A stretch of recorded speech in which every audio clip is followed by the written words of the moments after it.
Bonjour le Géoptimiste. Bonjour Aurélie. Bonjour à tous les voyageurs, curieux, généreux et respectueux.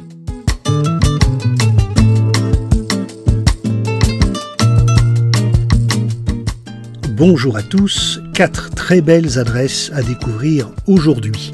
Nous commencerons par le très accueillant village de Le Guerneau, c'est dans le Morbihan. Nous irons découvrir la magnifique place de Temblec au sud de Madrid. Retour en Bretagne à la maison de l'Andouille, c'est à Guéméné. Et nous terminerons devant la forteresse d'Escalona avec des cigognes. Toutes ces belles adresses sont désormais localisées dans l'application Camping Car TV.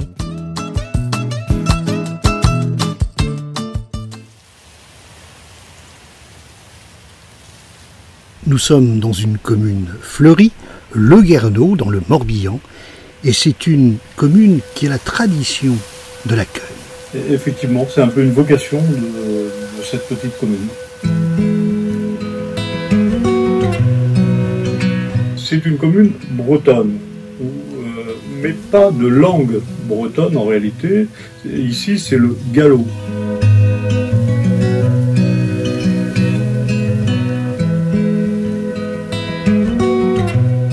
Ici, les vieilles maisons rappellent énormément la Bretagne, malgré tout, puisque c'est vraiment l'architecture bretonne que l'on trouve ici. L'église, c'est une église ancienne, voire très ancienne, puisqu'on en parle pour la première fois en 1160. La chaire extérieure de l'église Saint-Jean-Baptiste est tout à fait originale.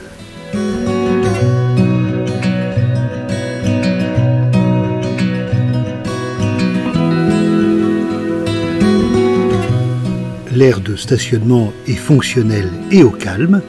Originale, cette boîte où vous pouvez glisser votre contribution. À proximité immédiate se trouve un joli sentier. C'est un bel endroit finalement, c'est très reposant, c'est nature, ça ne peut pas dire le contraire, et c'est le chemin qui amène à Bronferré de manière quasi directe, puisqu'en face vous avez une voie piétonne et cyclable. Et oui, c'est sur la commune de Le Guerneau que se trouve le parc de Bronferré, si cher à Nicolas Hulot et à la Fondation France.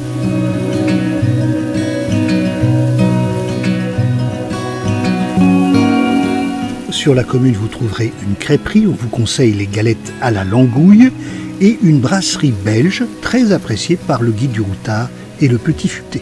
On aime bien accueillir, et si on accueille bien, le mieux possible, nos commerces en tireront les bénéfices. Parce que c'est très dur de faire vivre des commerces dans une commune de 1000 habitants. Les camping-caristes font partie de notre clientèle favorite. On a l'avantage d'avoir ces gens-là sur toute l'année. On croise des gens, on se tourne autour et on parle tout le temps. Voilà, communication et convivialité. Avec un cœur d'épicerie au milieu, où on a tous nos producteurs, notre charcuterie.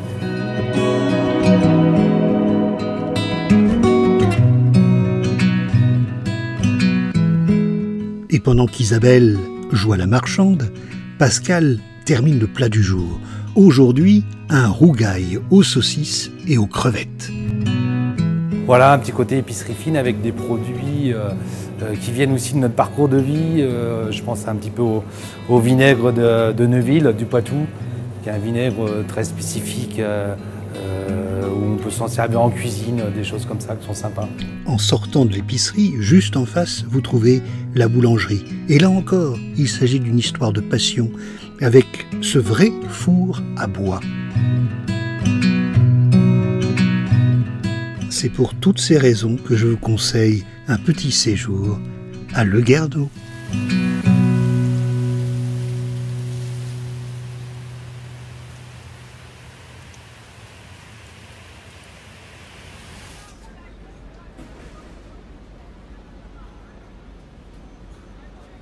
Nous avons dormi en autonomie sur le parking du stade de Morat, car c'était la meilleure façon de rejoindre le lendemain un haut lieu du pays de Don Quichotte, Temblec.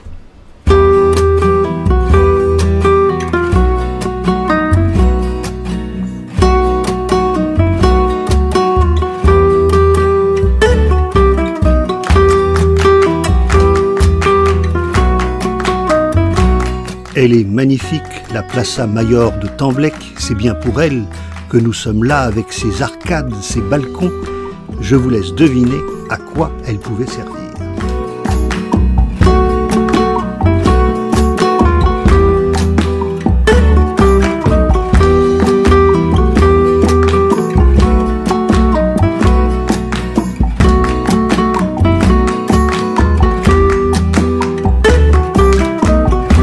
Temblec fait partie de ces lieux que vous allez visiter si vous suivez la route touristique du pays de Don Quichotte. Vous n'êtes pas très loin alors de Tolède.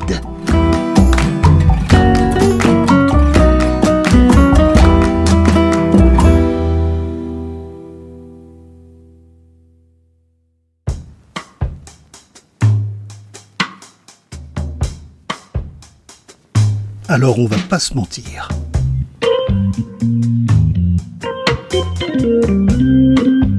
Guéméné a de jolies petites maisons à colombages.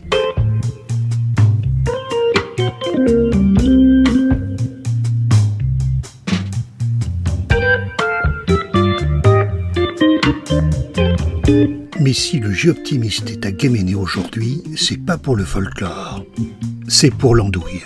Alors, si on veut clarifier le sujet sur l'andouille de Guémené, il n'existe pas dans le commerce en dehors de Guémené d'andouille de Guémené fabriquée à Guémené.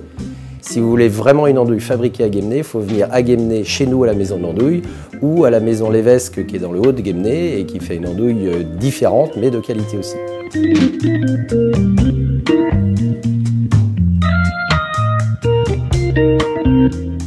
Alors, ce que tout le monde connaît en fait, c'est les fameux ronds.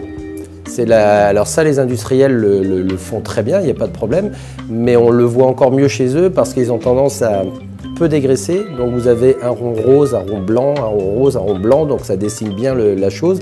Donc ça, c'est la manière de faire qui a été mise au point par quelqu'un, on ne sait pas qui en avait sûrement marre de voir ses andouilles éclater à la cuisson.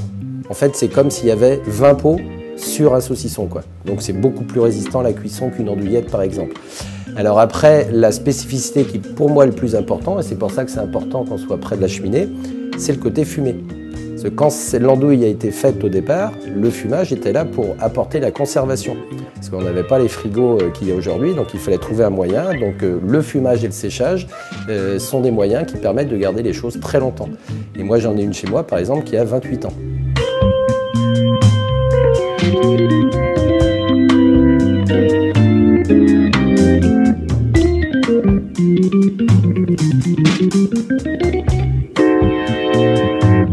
On est entreprise du patrimoine vivant, donc parce qu'on maintient un savoir-faire et si on veut le maintenir longtemps, il faut former les générations suivantes, quoi.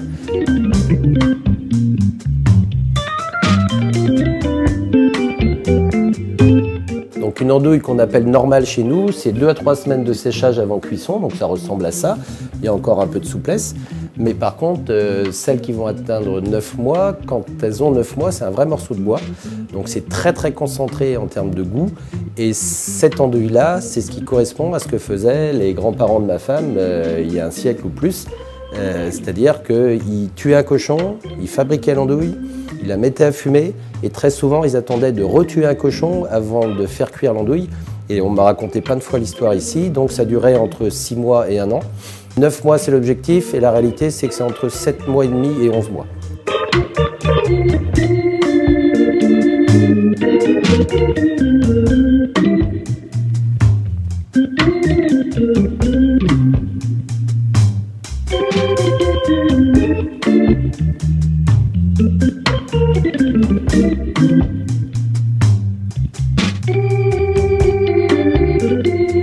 J'espère que vous n'aurez qu'une envie désormais, c'est de découvrir la maison de l'andouille.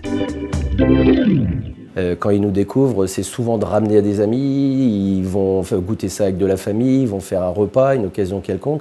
Donc tout le monde rentre ici avec le sourire. Donc nous, du coup, on reçoit des sourires, on en donne et ça se passe plutôt pas mal, quoi.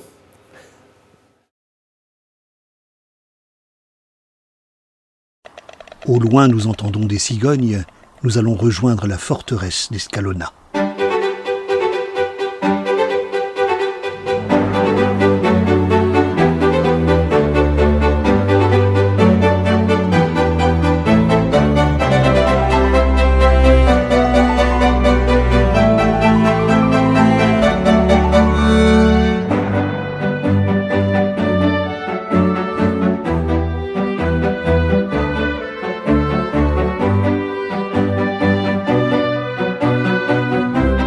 c'est dans les ruines du château de Don Alvaro de Luna qu'elles se sont installées.